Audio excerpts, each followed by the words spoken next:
Welcome everybody. Thank you for coming along. This is our fourth webinar in our series for Eco October. I'd just like to welcome our special guest Annie, and also for all our participants that are coming along today.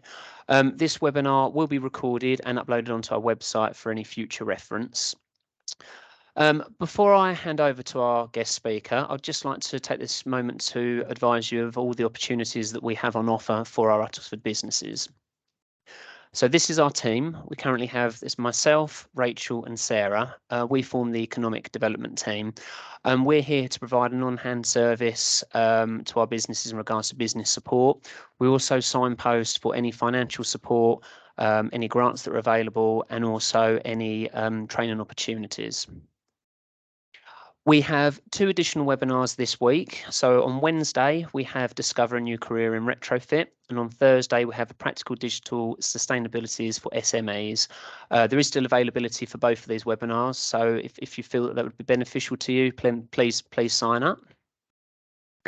As well as the webinars, we're also offering our low carbon workplace grants. This is a £5,000 match funded grant, and this is for our businesses that are wanting to reduce their carbon footprint. Some of the items that you can apply for are materials and equipment, retrofitting, LED lighting, solar panels, business consultation, carbon literacy training, as well as other items. So please go on our website and there's a list of what you can apply for on there.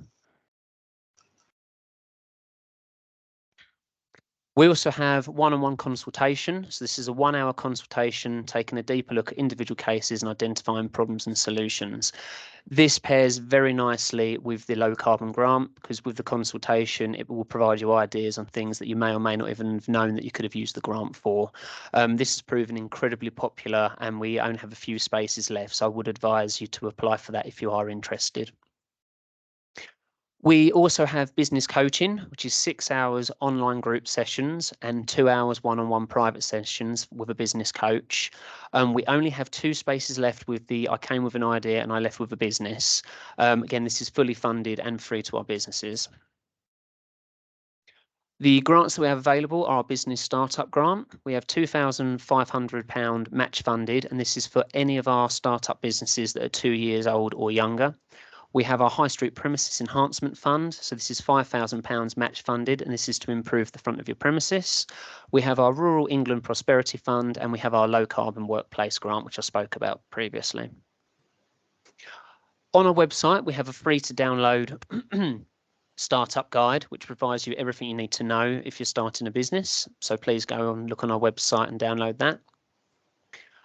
We also have recently updated our website and improved our business directory. So again, this is free to sign up.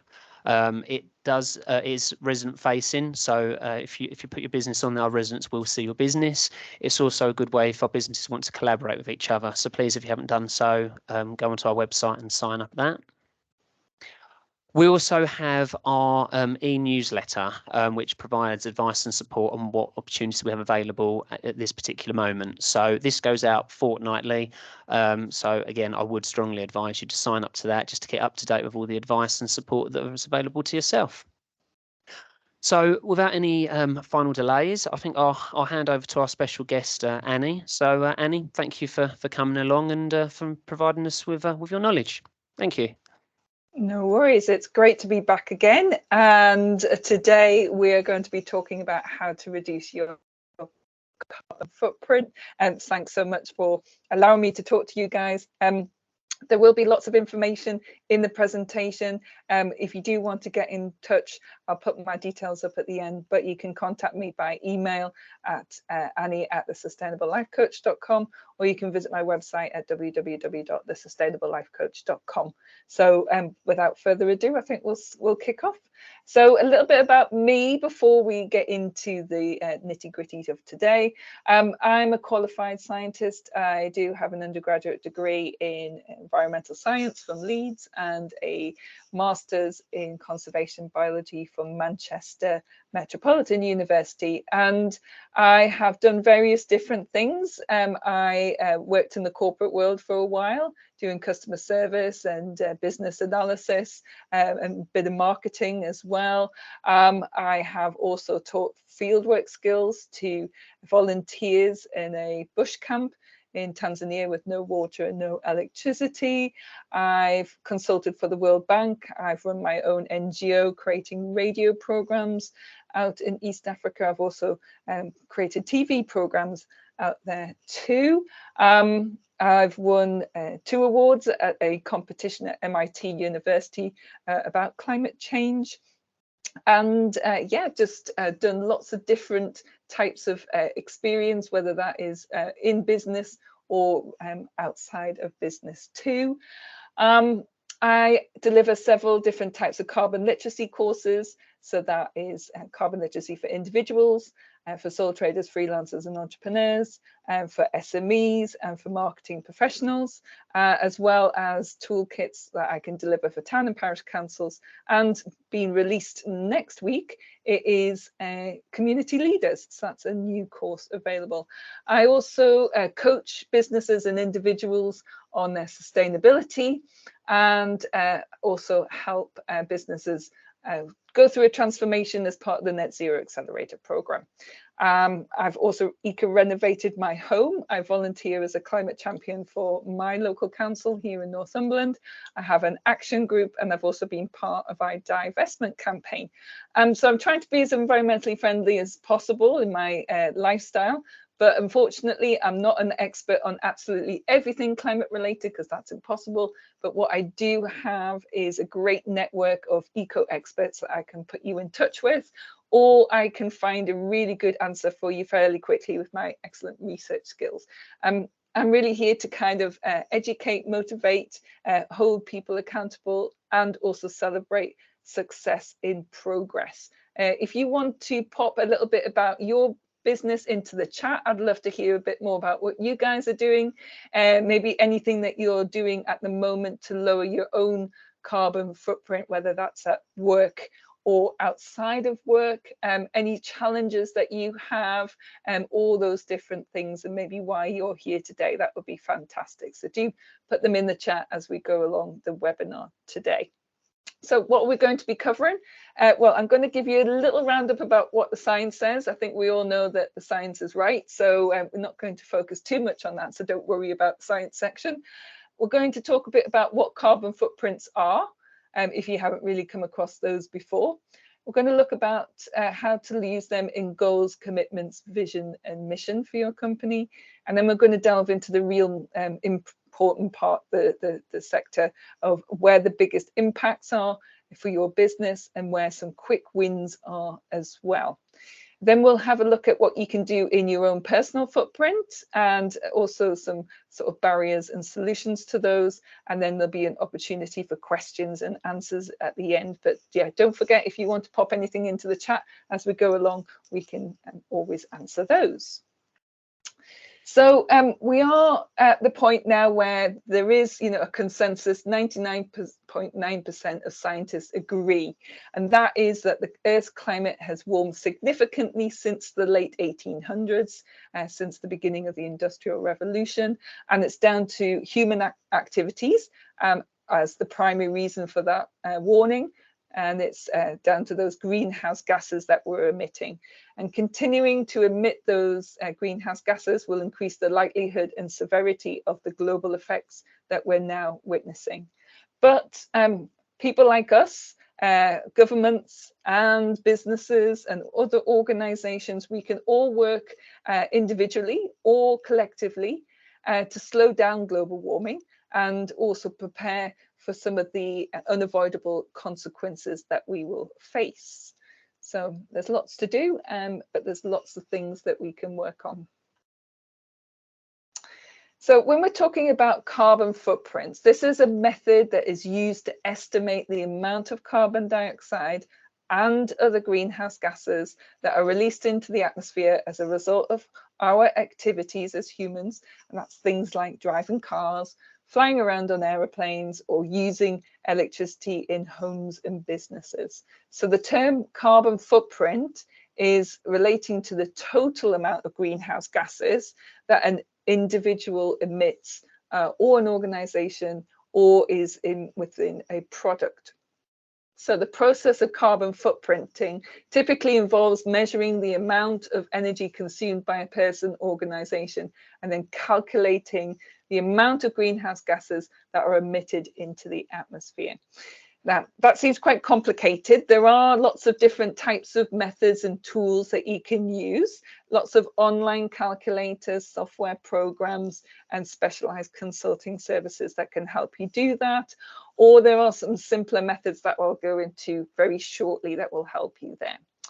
Now, carbon footprint has become a really important tool in the fight against climate change because it allows you as an individual and you as a business or an organization to better understand the impact of your activities on the environment and to identify the opportunities for reducing your emissions. So it really picks out the areas that you can work on.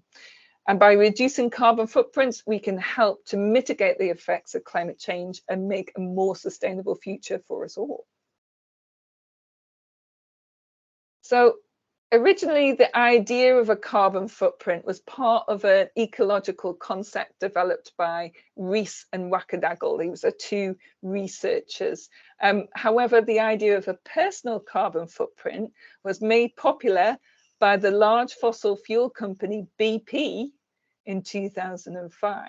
So they asked the advertising agency Ogilvy to design a campaign to convince people to calculate their own footprint and to go on a low carbon diet. So this was a really a trick to shift the blame and ownership of climate change away from the fossil fuel companies, the big producers, the big emitters, and put that responsibility onto individuals' choices. And meanwhile, we know that those fossil fuel companies haven't lowered their own carbon footprint, but they're still expecting us to do that instead. So interesting realization as to where this concept has come from and how it's become more popular. And reducing our carbon footprint is essential for a sustainable future. And if we pop to the next slide, we'll find out some reasons why.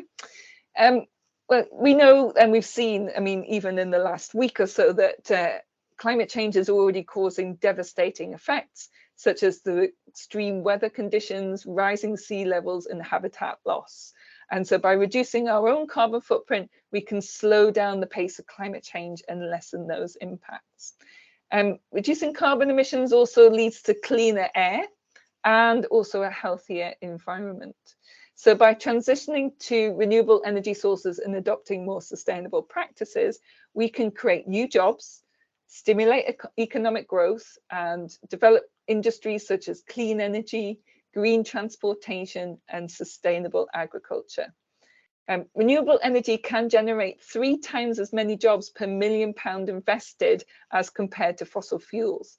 And the energy efficiency, this rises to a 5-fold increase.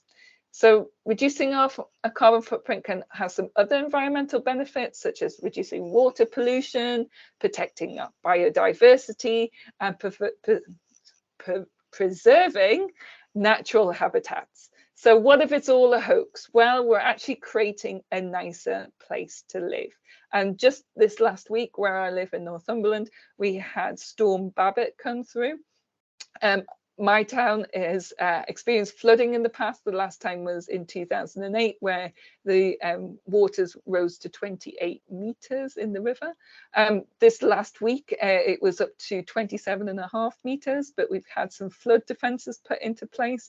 But on social media, people were concerned about their parents and care homes, whether they were able to get around, and people really worried about flooding in their houses. So it's important from a mental health and an eco-anxiety perspective as well. So lots of things that we can benefit from if we move to a better situation. And how do we do that? How do we think about lowering our carbon footprint? Well, from a business's point of view, think about it as a long-term vision. I know that for the UK, our goal is to be net zero by 2050, which might seem a long way away, but realistically, we need to halve our emissions by 2030. And if we're going to do that, we need to start now. So if you can define a clear and authentic sustainability mission that aligns with your business goals, you're on the right way. And the way to make it actually work and happen is to make it an integral part of your company's identity, strategy, but also mindset and culture. We need to get everybody on board. We need to get everybody thinking about how we can make our businesses have a lower emissions. So choose some goals. These could be related to your carbon footprint. So committing to the race to net zero. If you have a look at that, Google it. It's a UN commitment, and it's a website that you can put your pledge in there to commit to net zero by a certain date. That would be a good starting point. You could do things like start measuring some of the impacts that you have. You could also look at measuring your biodiversity impact, your water consumption, for example, or achieving a benchmark such as a B Corp certification or another accreditation status as well. And don't be shy, start communicating this on your website and in your socials, in conversations. Just remember that you need to be truthful, honest, and to back any claims with evidence. I'm just going to pop my light back on there. It seems to have popped off, but there we go. We'll be back on in a second. There we go. So yes, so those are the few things that you can incorporate into your business mission and vision and goals. Now, the next slide is going to be probably one of the most useful slides that you'll see when you need to think about your carbon footprint. And it's quite a big one to take on board. So we'll just take a few minutes to walk through this slide and it will come back again, don't worry. So when we're thinking about our footprint as a business, we need to think about scopes. The scope 1, scope 2, and scope 3. These are where you're actually going to be able to find and look at the different types of emissions that you have as a business. So scope 1 is the emissions that you directly are in control of in terms of getting energy from burning fuel. So that will be on-site energy consumption, for example, gas boilers, but also any company-owned vehicles that are still powered by fossil fuels. So you have direct control over that in terms of emissions. Scope 2 is emissions from the energy that you buy, so it's already been created for you. And you still have a choice over that. So usually this is the electricity that you're buying from the grid. However, you might find that there's an alternative option there. So that's an indirect source. And then the rest of your footprint is what's called scope 3. And there's lots of things that are in scope 3. So you might see there that you've got, got commuting from employees. You've also got some business travel there. You've got delivery of products and things coming into your organization. And then you've also got deliveries going out. So that's upstream and downstream transportation and distribution. You've also got some financial emissions there as well from any investments that you have, processing of your products, and also what happens to it at the end of life. So thinking also about waste as well. So when we're looking at a carbon footprint for a business, when anybody's going to be talking to you about those things that you need to think about, you need to start thinking about them in these scopes. So scope 1, the fuels that you're burning directly. Scope 2, the energy that you're buying, usually from the grid. And scope 3 is all the other stuff. So if we move on to the next slide, I'll give you a little bit more detail as to what scope 3 is about there. So as mentioned, there's employee commuting, end-of-life treatment, business travel, waste, transportation and distribution. We've also got leased assets in there and franchises, the processing and use of sold products, the purchasing of goods and services, any capital goods, and also investments. So those are the things that you need to measure in order to get the footprint calculated. But if you want to think about what kind of measurement you want, then we'll need to say if we're going to have something that's maybe a bit generalized. For example, you might find something that will give you an average of what an organization might be finding within those scopes. Probably low accuracy, but you'll probably get a general idea. So it's not a bad thing to start doing because it's very quick. It'll give you a good indicator of what some things that you can work on fairly quickly. It's low cost, and it will usually come out as a generic report. You might want to go to the other level and get somebody in to do a full-on audit and come and do a highly personalized calculation for you on all the areas of your organization, which will be really accurate.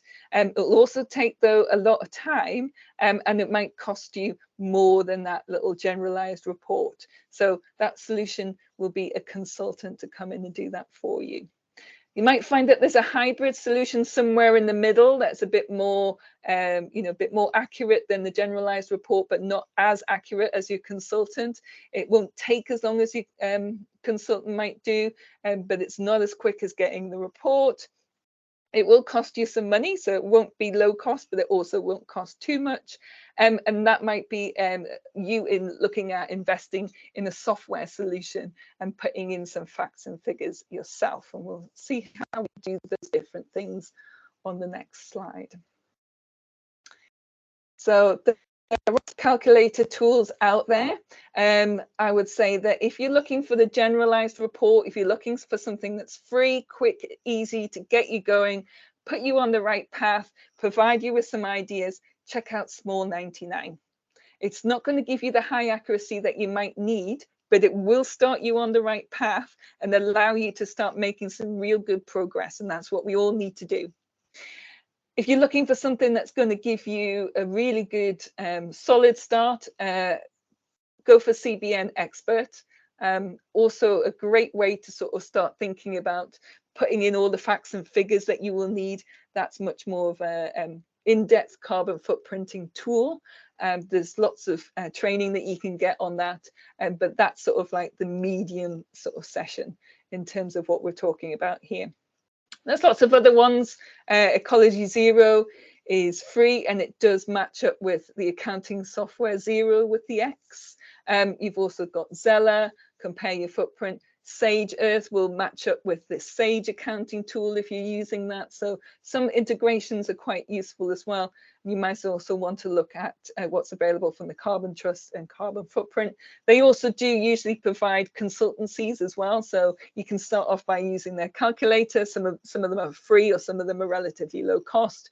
And then if you get stuck or if you want a bit more help, you can actually contact them to give you a bit more guidance and put you in the right direction. But if you want something quick, simple and low cost, Small 99. If you want something in the middle, go for CBN Expert, and then any of the other guys will start to provide you with extra consultancy there. If you've tried any of these things before, do put them in the chat. Always looking to hear if people have started on their journey, where they are, and we'll find out more about where you are in a couple of minutes time when we get to the end with the questions and answers. But yeah, do pop in any things you've got going on. Love to hear everybody's stories. So when we're talking about our scopes, where do we get this information from? Scope 1 is going to be from your gas usage. So it'll be your gas bills.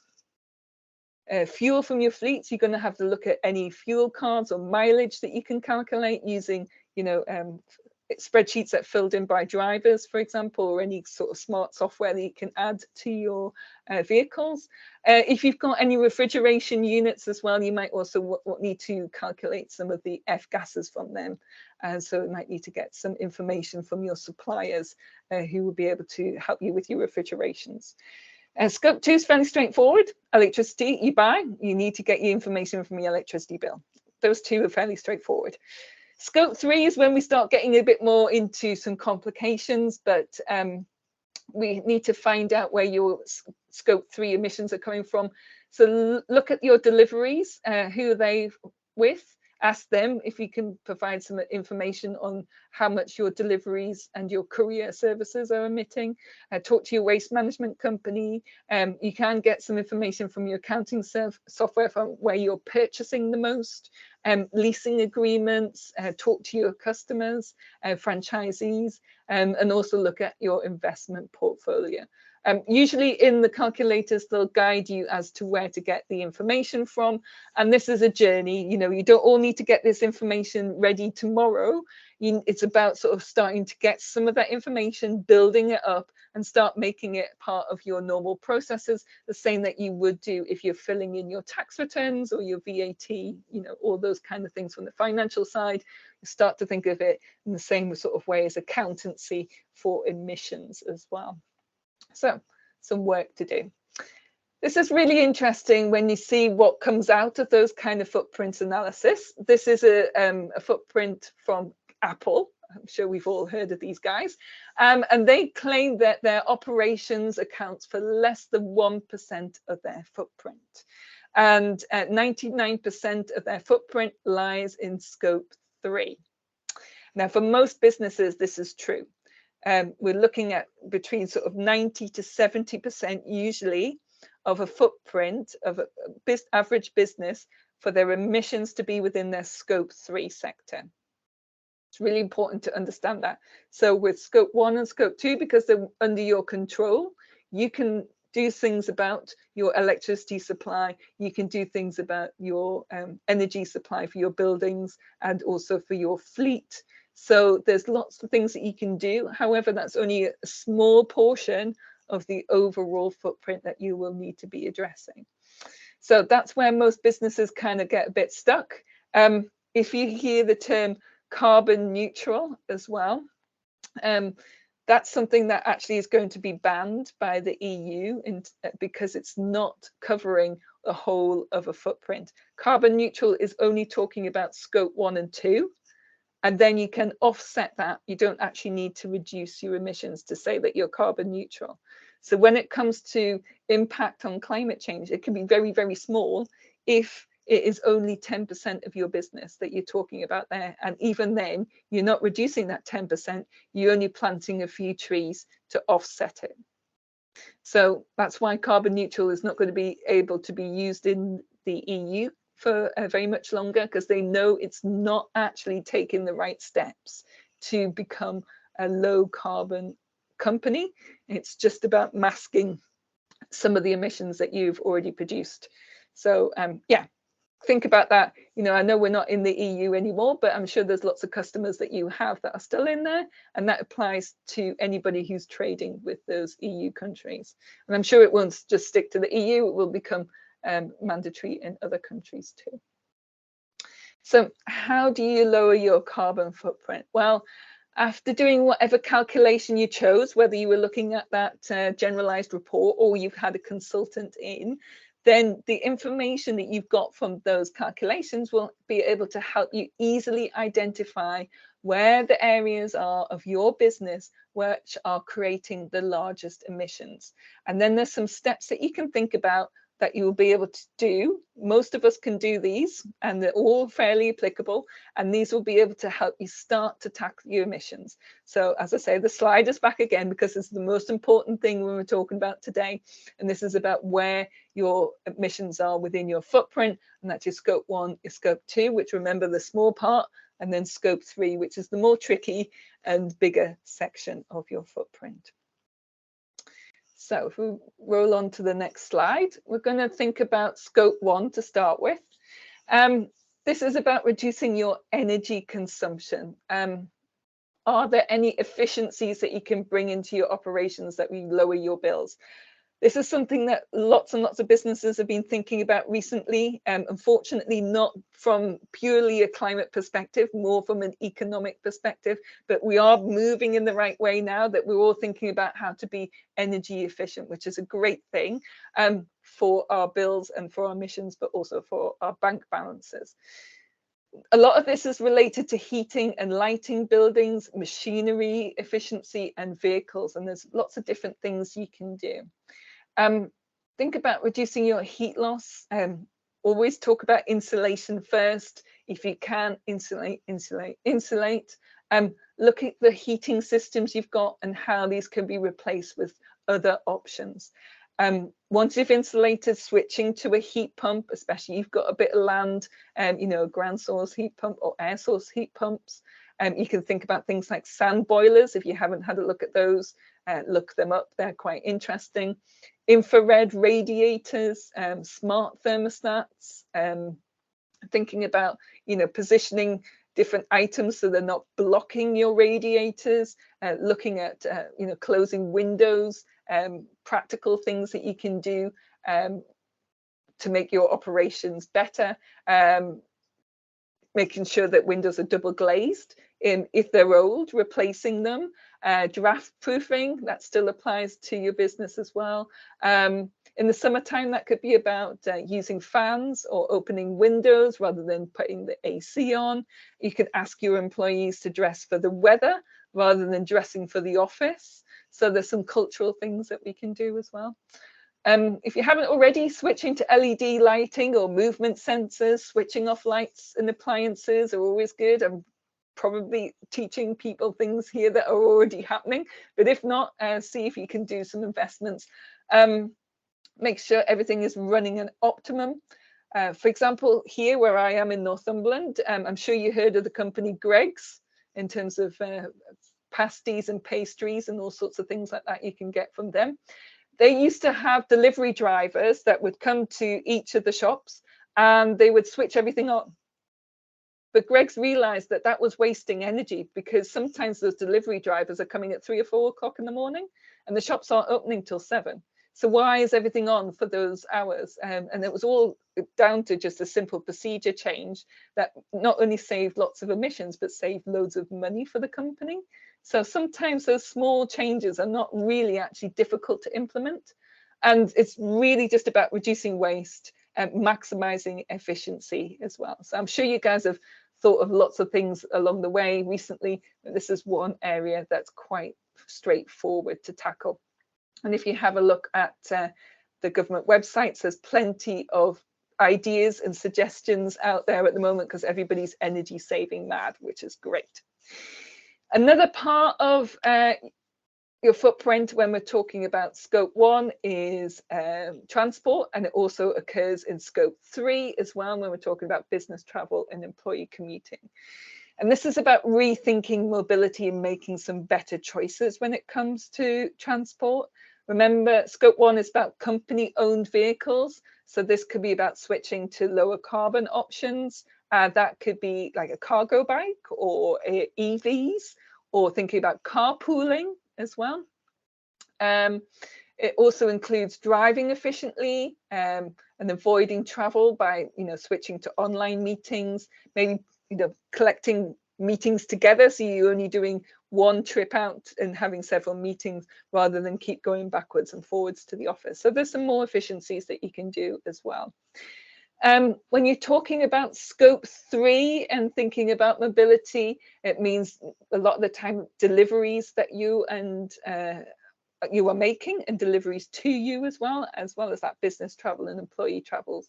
So think about the suppliers that have got green transport. I have seen DPD doing green vans recently. So there are some green HGV haulers coming into play as well. So this is all exciting in terms of the way that deliveries are being transformed. Think about transport policies for employee travel as well, encouraging walking, cycling and car sharing. There are some reward schemes out there as well, where employers will give employees extra day holidays if they choose to take their holidays by going by rail or coach rather than flying. So there's all sorts of different ways that you can start to get people to think of different ways of moving around. And usually the best choice for the planet is the best choice for our bank balance and also our health too, which makes our employees more productive and ourselves, of course. For example, here, our local mayor, he's ditched his car. He's swapped to a combination of e-bike, public transport, a car club, and shared rides. So that's not only making him money and saving him money, sorry, it's making him and the planet fitter as well. You could encourage or sponsor a local car club. If you've not heard of car clubs before, this is where there's like a collective where there's a shared resource, and car clubs allow people to sort of like rent a car rather than own one. And they can also rent theirs out as well. So they're generating income. Most of the time, after buying a property, buying a car is the biggest expense that we take in our lives. And for 95% of the time, the car is sat doing nothing.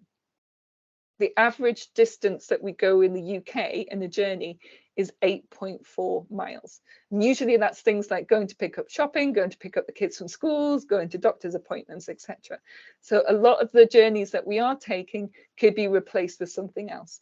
And you know, having a car club is a great way to share those resources more efficiently. It's a bit like Airbnb. You know, instead of like, you know, having a house for everybody, we're sharing those properties around. And we could do the same with our vehicles.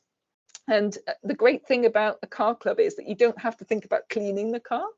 You don't have to think about insuring it.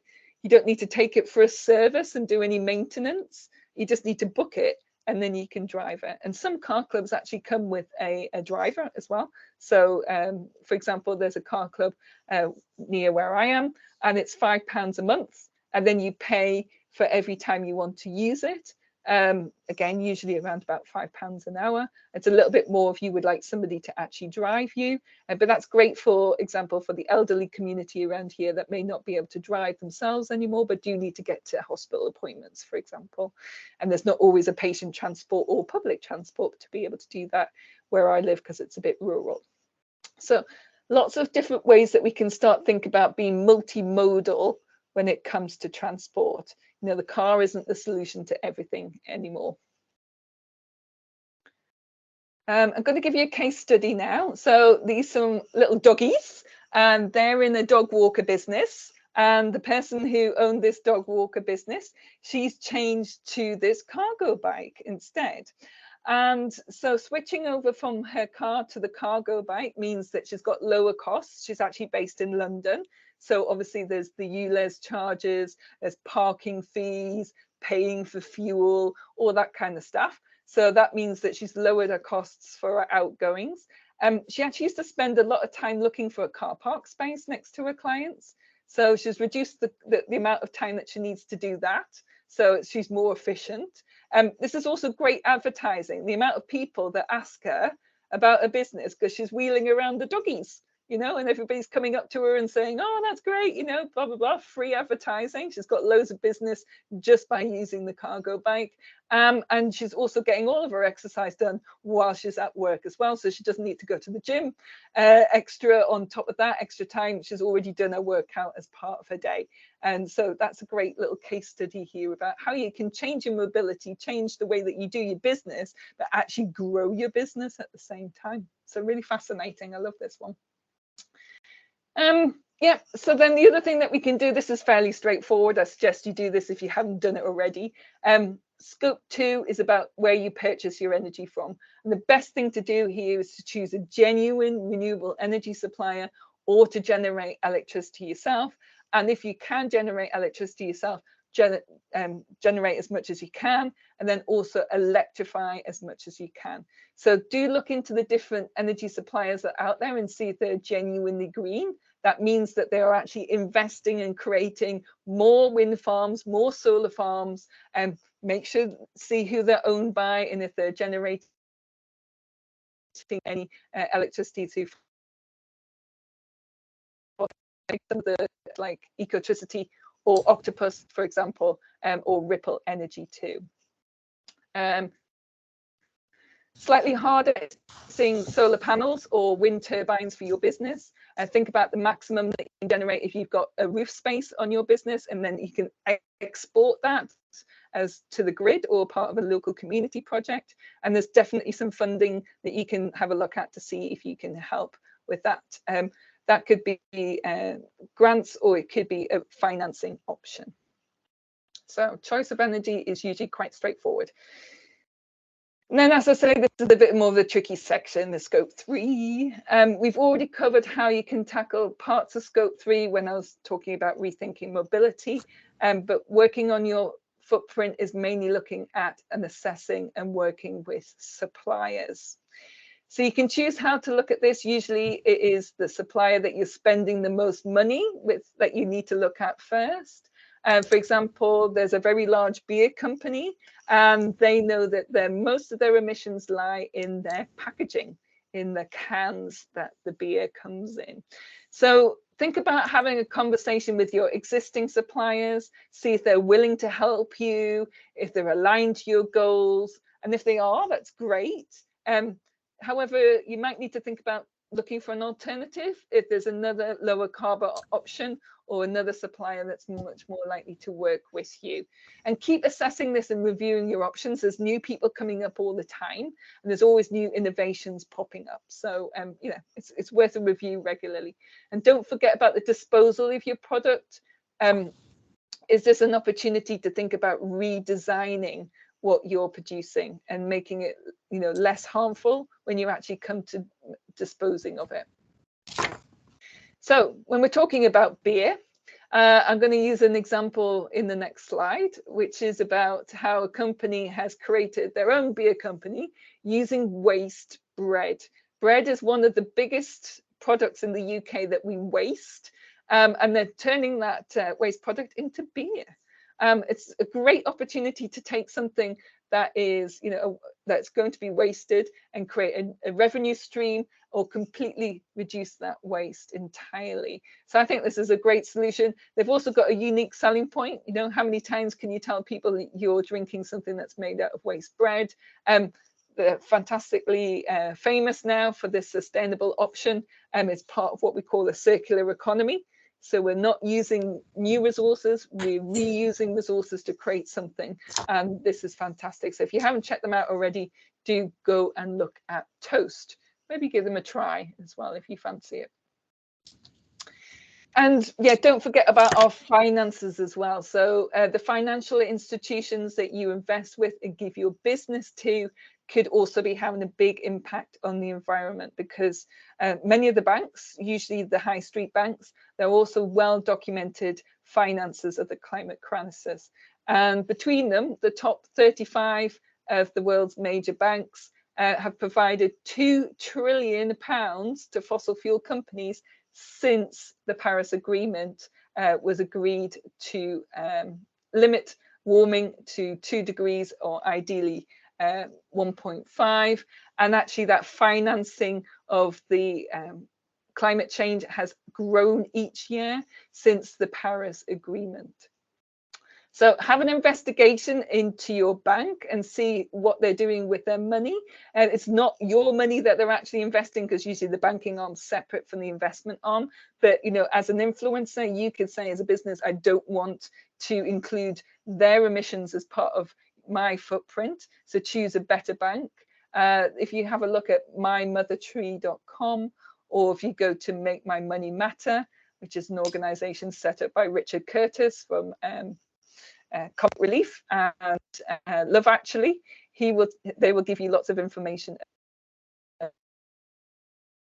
about to make that better. Because the other thing that we need to think about when it comes to money is pensions as well. Have you considered where your pension fund is being invested? Because as around about £34 trillion invested in the world's pensions, which is around about half of all the money invested in the global financial system, and less than 1% of assets in the world's largest 100 pension funds were invested in low carbon solutions in 2018. But most people don't know what's happening with their pension, right? You just put money into it and it kind of does its thing, and then when you get to, you know, pension age, you start to withdraw it. However, you know, some of that money is likely to be partially invested in fossil fuels. And if you don't know about that, then it's a good opportunity to go and find out about that. You can write to your pension fund, or you can get financial advisor in.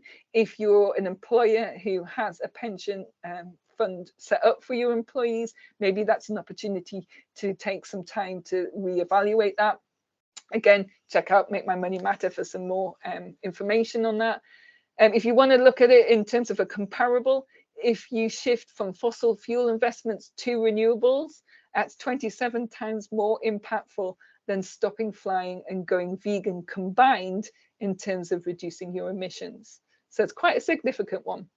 And also, whilst we're here, we might also have a look at local authority pension funds and see where they're invested too. Your council tax also goes into those investments, so it might be worth having an investigation to see where that is too.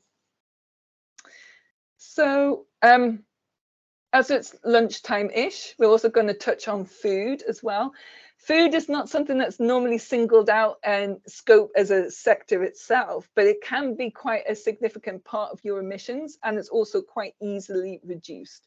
And in terms of food, this is related to the methane produced by contaminants, land use changes, and heavy nitrogen fertilizers. And in terms of the impact of our food, reducing beef, lamb, and dairy intake is key.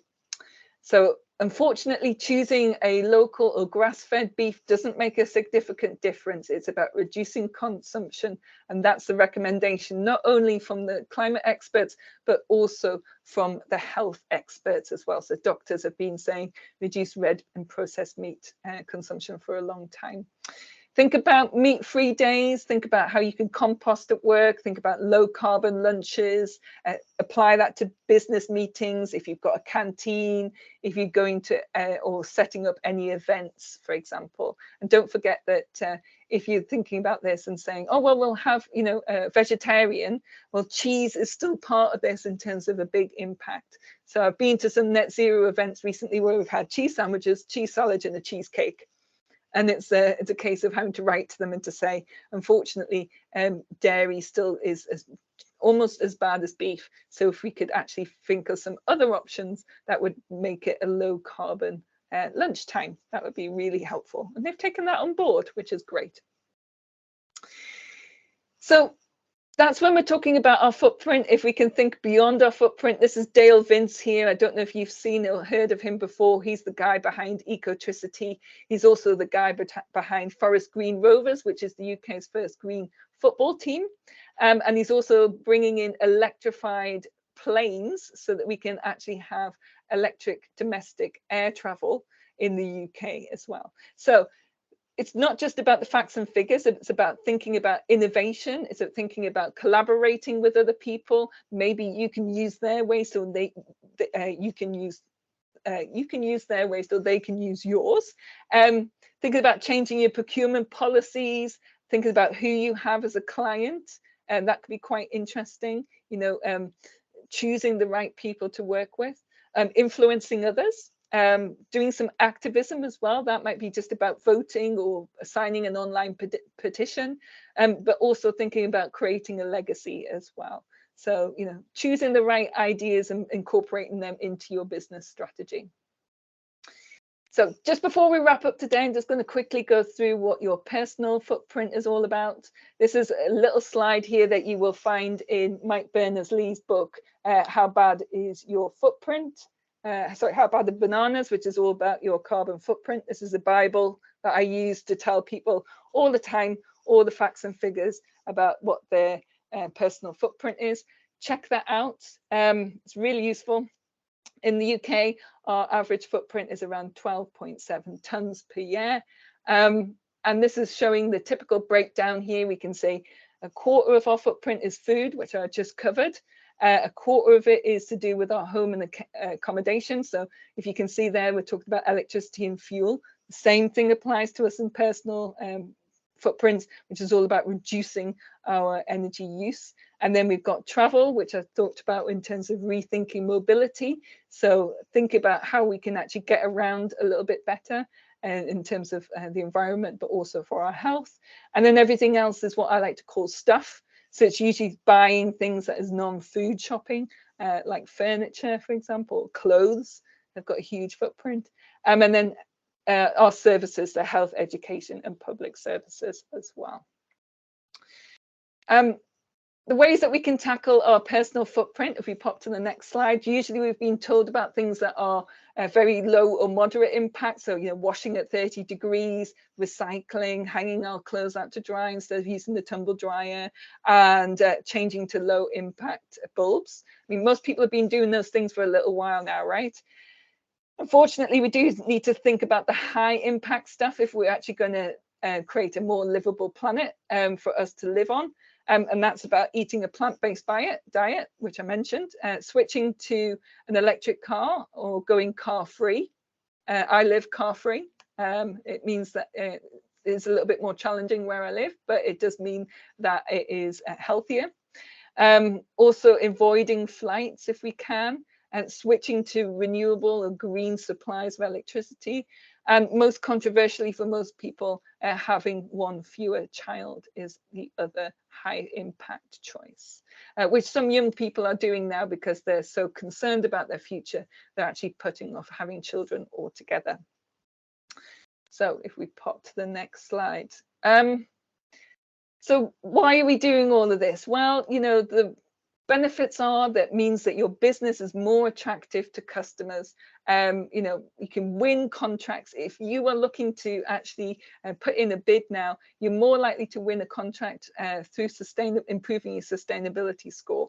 And we've seen about how it makes you more efficient, and again, that saves money. And we've just been through the pandemic where we had huge problems with supply chains. If you have a more resilient supply chain, you reduce your risk, and then companies are much more likely to invest in you because you're less risky. It also is going to make you more legally compliant. There will be stricter requirements for you to report on your emissions coming along lately in the future. And so customers will start to ask you, if you're in the supply chain for Tesco, for example, they will want to know what your emissions are, even if you're a small supplier. So the big companies will start asking that of the smaller companies. So it's coming, whether you like it or not. And as you say, by 2050, this is the goal for the UK. So if you're not reporting your emissions by then, you will not be allowed to be a business in the UK. Deborah Meaden always says, well, she says in her podcast, if you don't have sustainability as part of your business, you will fail. I like to say, if you do have sustainability as part of your business, you're more likely to succeed. And there's lots of different things that we can do there to make our businesses better just by being more emission friendly. So to summarize, we all need to do something right now. We can see that there's impacts happening to us and to the rest of the planet. And we can do that by embedding emission reduction goals and targets into our business plans, into our mission statements, into our vision plans. We can use calculators to find out more information, what's happening in those scopes in our footprint. And then we can do some clever things, and we can think about different ways of doing things to reduce our energy demand, to be more mobile, to talk to our suppliers, and to rethink how we're doing business. And then we need to go beyond our footprint and see what we're actually doing as a leader in the community, or being more responsible from a political point of view. And then I've just touched on what you can also do from personal footprint, and also how you can help your employees to do the same thing too. So at this point, let's have a look to see if there's any questions in the chat, or if you've got anything that you picked out there, Andrew. Yeah, and if anybody would like to unmute their calls and ask Annie any questions. Yeah. I think there is a question from Kate in the chat that just says, if the EU is banning carbon neutral, what are better labels to embrace? Good question. Yeah. So essentially what the EU is saying that is that carbon neutral is not acceptable anymore. What we're actually looking at is to be truly net zero. Now, to be truly net zero, we need to look at what's called the Science-Based Target Initiative. And the Science-Based Target Initiative is talking about when you measure your footprint, like I just talked about today, and then you need to reduce that by 90% minimum. And then you can actually say that you're truly net zero. by offsetting the remainder 10% or less. That has to be backed up with evidence, and you have to demonstrate that you've actually done that reduction. So using net zero, true net zero, because some people say that net zero is just about balancing the emissions, so offsetting as much as you're generating, which is not actually really net zero. The true net zero is making the reduction and then offsetting the minimum that is there, so the 10% that's left over. So take a look at the Science-Based Target Initiative and demonstrate that you can actually be net zero truly, and that would be the way forward. The best thing to do is probably try not to think of it as a label. Think of it as a customer journey that you're taking them on. So give them as much explanation as you can. You can always put a QR code on your packaging, and then they can go and find out more on the website. But be honest, be truthful, say what you're doing already, say what's really difficult, give them the information about what you're doing, like having conversations and influencing, as well as like working on reducing your numbers as well. So it's always best to try and avoid greenwashing by being as honest and truthful as you can and backing up anything with lots and lots of data. It's lovely, thank you. Does anybody else have any questions for Annie?